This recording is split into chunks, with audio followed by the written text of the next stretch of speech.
Right.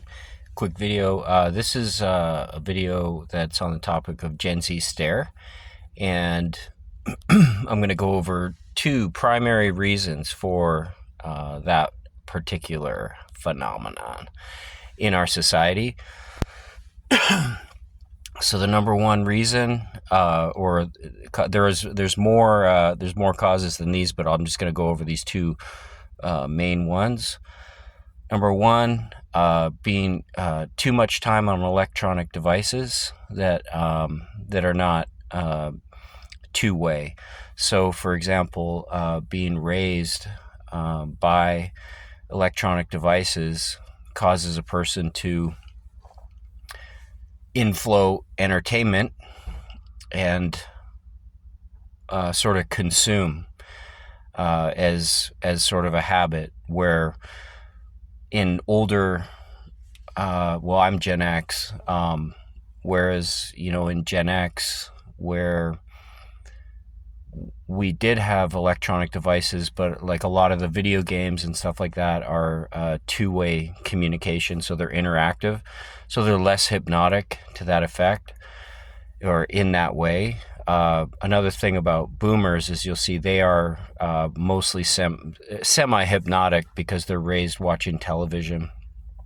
So you'll notice that people who watch television have somewhat of a glassy-eyed stare, which is the hypnotic sort of semi-hypnotic sort of look.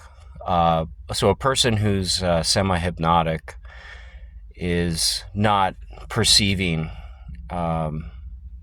sort of spiritually the world around them, so they have a difficult time with observation.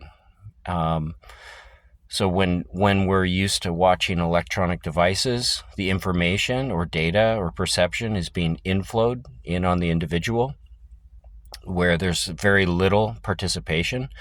So it's channels of, particularly with electronic devices, that are mostly consumptive more than they are interactive. And to the degree that they're interactive, they're less hypnotic. Out of that, it can move up into like an educational sort of thing, which is somewhat, first entertainment. Like even, for example, in sports, that you care about the outcome. You'll see people react when their team scores a point.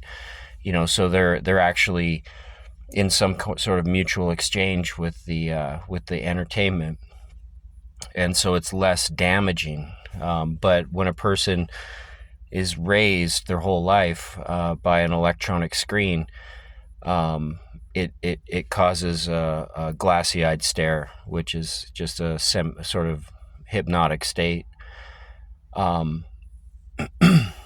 And then so that's point number one. I could talk a lot about that, but just understand that there's very little observation, when a person's hypnotic. Boomers particularly had this. Gen X did not particularly have this. And I think millennials and Z, they do have this. Not all millennials, though, depending if they get out there and do stuff. So the point number two is, when people are in service jobs or in positions of service, their job is to execute the intention of the customer, the person that they're servicing. And observation has a huge degree. The power of observation, the skill of observation, will largely determine the person who's administering service, who's maybe giving you the coffee or giving you the ice cream. Their ability to observe and mutually interact with another person has a lot to do with figuring out what the customer really wants, and then quickly letting the customer know that they're understood, and then trying to remedy that situation. This gets really, really difficult because when a person has very low observation and low participation, in their mind, they're considered that they're doing their job just by delivering the coffee or just by giving the ice cream, and that's their job. but their real job is actually, there's one step prior to servicing a customer directly, and that's the establishment of a little bit of communication. And sometimes this is implied. Sometimes this is just comes natural. For example, people in small towns, people they don't have an abundance of people like in a metropolis, and so individual people, they do say hello. They don't really get too deep into conversation. However, they acknowledge the presence of the other terminal, of the other person. And they have some expectation that they themselves would be acknowledged, right? And that if they weren't that way, it would be somewhat rude. Now, in a social setting, you're not servicing the other person. It's just sort of like, oh, tip your hat to the other person. You just acknowledge their presence.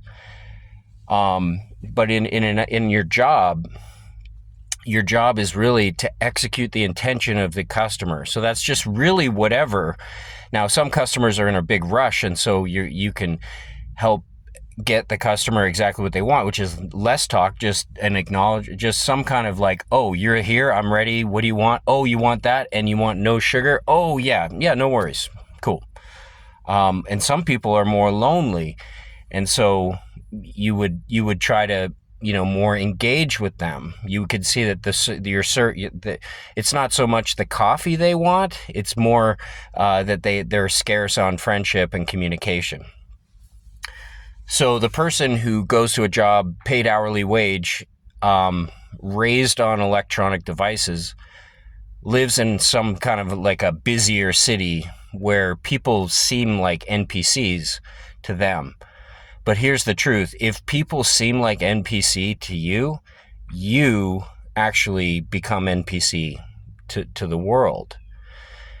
So it's sort of this thing where in order to service an individual, you have to establish some sort of communication that's pleasant. And in a regular peer-to-peer role, like if we're just out in society friends, we're not trying to establish communication in order to deliver a better service. We're just sort of peers, so we just friends. We just go back and forth, right? That's what makes a good friendship. But in a service role, you're assuming a role of responsibility, and so you do have to manage the communication first, whether just a little bit or a little bit more for some people. Right? And the more high ticket the item, the more communication has to be maintained over a longer period of time.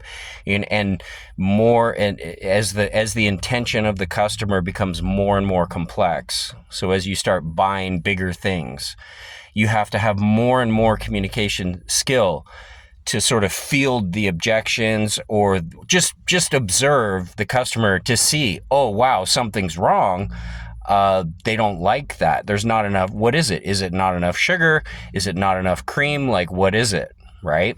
And another side effect of just staring at the customer, making the error, thinking that you're just on the hourly clock, is that when you stare at them, the customer feels misunderstood. So the customer you'll notice that they become more and more agitated and more Karen-like because they just feel misunderstood. What they thought was a basic intention has become, more complicated. And so now some customers, they do get pretty rude, and so that's really hard to deal with. That takes a lot of skill. But I'm more talking from the perspective of just having a basic manners where you acknowledge the other person's presence and then try to execute exactly what it is that they're trying to do. Or do they want a coffee? Do they want a latte? And then when they give you that order, you just say something like, no problem. You say something to them to let them know that they've been understood, and that's the end. And then you've established the communication, and then you go and get the product. But being hypnotized by electronic screens. Now, the other point, with the service aspect, is not understanding that you're the one who's supposed to be in control. I know it's hard. Now, to Gen Z's to save face for that. I'm not like trying to bash them. I understand, but I see it all the time, and I try not to go like, make a big deal about it. I just try to be polite or whatever, not make it hard for them, But the thing is that when they stare at you like that, they cause you to just basically endlessly talk, and you feel really, really frustrated. But if you look earlier than that, you'll see that no one's ever really serviced them. Like, no one's ever used communication really, really well to customize an end product for that individual. And that is sort of an art, the art of service. It's to establish the communication with someone and then deliver a service, right? So to use the communication to show and deliver a service that's a good deal and better than expected, right? And so the truth is, because our society's gotten sort of degraded in terms of the capitalism and stuff, our quality of services have gone down. And so no one's actually gone to those Gen Zs and wowed them before, right? And so they haven't really received much good service. So they just sort of have to stare and bear it, right? But that makes it worse. And so the truth is, you have to kind of try to be in communication. And I think that's something, I'll try to talk more about it.